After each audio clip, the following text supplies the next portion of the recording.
Most college students these days rent an apartment or home, at least until they graduate. But some students are jumping into home ownership before they even get their diploma. 3 News Side's Gary Harper is here with a loan program not many people know about. Gary? Patty, the mortgage industry calls it the Kiddie Condo loan. It's basically geared towards college students and their parents. And although a lot of people don't know about it, those who do say they're benefiting. Steve Brown loves walking into his Mesa townhome.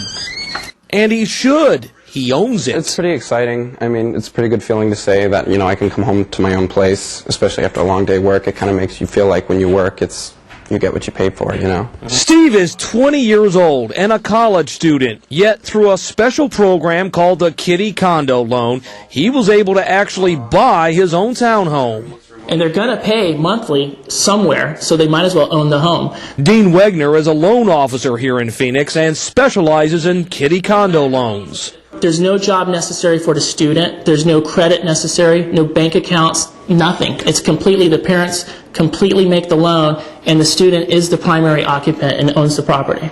Here's how it works. Parents co-sign the loan and then put down a small 3% down payment. After that, the student receives the benefit of home ownership, and that can have a huge payoff when someone like Steve sells a few years down the road. Last year, I want to say Maricopa County gained 34% equity. So any student that had a condo bought it last year is sitting on a huge equity position. Let's examine that closer. Steve paid $130,000 for his townhome, and his mortgage is around $840 a month. That's the same as he was paying for rent.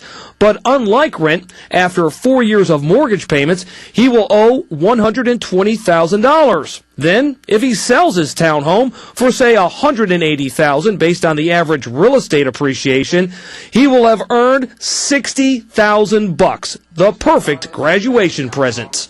And it's real exciting to think that, you know, I can sell this place and, you know, I'm getting myself, you know, a little bit more financially stable early on in my life as opposed to, you know, later on. They could gain a ton of equity and have a huge position to do something with that after they graduate with college and maybe move on to their next house with a very large down payment.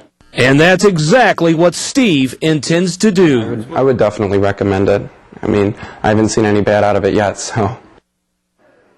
By the way, Steve doesn't have to stay in that townhome for 4 years, but even if he moves after, say, 2 years, he still walks away with $30,000. I've looked into this, you guys. I can't find a downside to this. Your parents do have to co-sign, so if parents out there, if they're willing to do that, it really looks like a win-win situation. And this kid, 20 years old, calling him a kid, but 20 years old, and when he graduates in 4 years, he's going to have $60,000. That's not bad to start a new job, new career with. Makes all kinds of sense, for sure. Thanks, Gary.